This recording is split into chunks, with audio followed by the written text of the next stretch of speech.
a desorientação. O pessoal tá achando que montanha é assim, ó. Tem um monte de planície em todos os lados e de repente tem um mundum de pedra que cresce e vai até o topo do céu. Não, dificilmente isso acontece.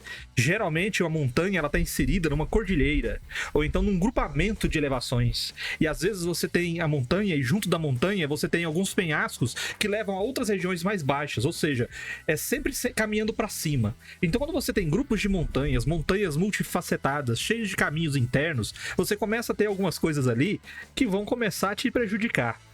Primeiro, clima severo tampa a sua visão, tira a sua orientação e você não consegue ver estrela, não consegue ver sol, você já não sabe pra onde você tá indo. Escuridão. Geralmente você tá em lugar isolado, não tem madeira, não tem como iluminar onde você está. Terceiro, se você começa a andar entre as fendas, nos caminhos da montanha, você acaba não tendo a consciência de onde você está, porque você não tem horizonte mais. Porque você está caminhando entre as elevações. Você quer ver? Olha as imagens que a gente está colocando aqui. Essa imagem está mostrando vários níveis de montanha. E você vê que são quilômetros. Pela escala, aparentemente são quilômetros. Se eu pegar a imagem anterior, olha ali. Caminho entre as montanhas. Tem que ficar fazendo curva e andando ali. Tem que se orientar. Vou pegar a imagem anterior. Olha a quantidade de elevações que você tem aí. Isso daí indica que as montanhas não são uma ilha no meio das planícies. São terrenos muito difíceis, muito acidentados, e que se você estiver lá sem saber andar lá, você se perde fácil. E a desorientação é algo que você deve jogar para os seus jogadores, para os seus personagens do grupo, de maneira que você vai transformar o estado deles ali em um desafio a ser vencido também. Então ele não é o clima que você pode colocar como algo que vai aumentar a dificuldade. A desorientação pode ser a dificuldade. Você encontrar o caminho pode ser a dificuldade. Escuridão, claridade demais, muitos obstáculos, muitas trilhas, nevoeiro, nuvem, chuva, neve, terrenos que sempre se parecem, que é tudo igual, você não tem como... Isso tudo pode ser utilizado para desorientar. E quando você começa a desorientar o grupo, tira a noção de espaço, aumenta a dificuldade de percepção, tira a noção de tempo. Eles acharam que estavam andando 4, 5 horas, na verdade eles andaram 2. Então isso daí vai fazendo a cabeça dos jogadores ficar confusa. E essa confusão traz atenção pro jogo e você coloca isso como uma penalidade, uma imposição, um desafio a ser vencido. Então eu acho que é só uma pitadinha de dificuldade que você pode usar para transformar a montanha no terreno do terror aí pro seu grupo. Além do fato de que eu estava falando sobre o aspecto físico visual das montanhas, não existe uma estradinha reta ou uma estradinha evidente, onde diz, vamos passar aqui pelo caminhozinho, né? Muitas vezes existe um pedaço de parte plana, e aí de repente você tem que passar para o outro lado escalando.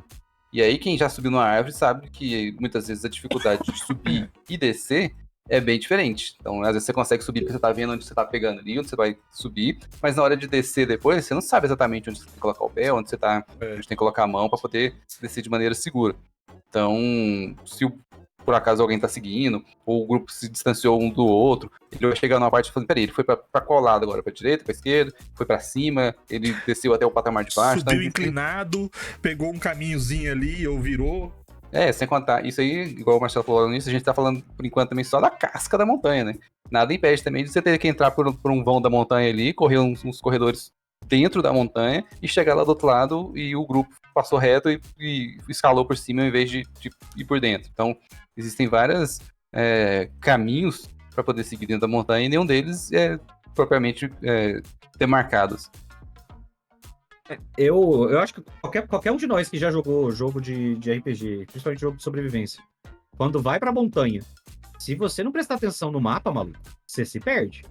Você se perde, porque por tudo isso que o Vermelho falou, assim, tem muita coisa pra causar desorientação, né? Especialmente em montanha nevada, assim, que o cara tem um ambiente que é, tipo, a mesma cor, e isso torna ainda mais difícil, já é difícil com as elevações, ou seja, às vezes você vai usar ali uma variação de altura ou alguma coisa específica de referência. Bem lembrado.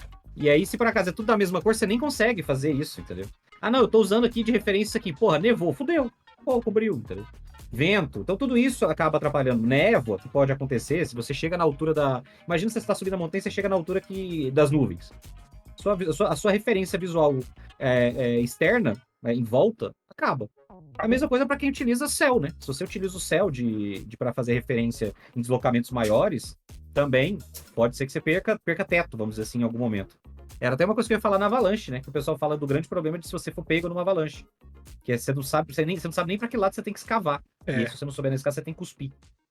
Porque aí, se você cuspir e o cuspir voltar no seu rosto, é que você tá virado pra cima, né? Ou babar o sangue que tá saindo dos seus pulmões, Também. suas costelas te perfurou tudo. Você cospe. Se o cuspe cair, é que você tá virado pra baixo. Se você cuspir pra cima.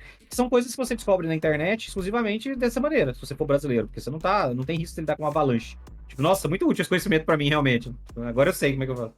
Mas o meu ponto é, tipo, de fato, você tem um fator de desorientação muito grande e que pode potencializar todo o resto, né? Você vai gastar mais recursos, você vai deslocar menos. Isso que o Luiz falou. O seu deslocamento vai ser ainda mais lento do que já seria, por causa da rarefação do ar. E agora você tá tendo mais dificuldade de saber onde pisa, como faz, onde sobe, onde desce. Ah, vou por dentro da montanha, que você não conhece, que você não tem um mapa, que tudo parece igual e do mesmo jeito. Perigoso. E só pra completar, o Otávio ali falou de cavernas. Caverna é um assunto à parte, porque a caverna, mesmo estando na montanha, quando você entra na caverna, você está em outro mundo. Você perde qualquer orientação externa. Tudo passa a ser orientações internas. E nós vamos ter alguns assuntos aqui que vão ser bem semelhantes. Então, a gente vai tratar disso depois. E o segundo que eu queria falar é o seguinte: nós, humanos, estamos acostumados a olhar na horizontal.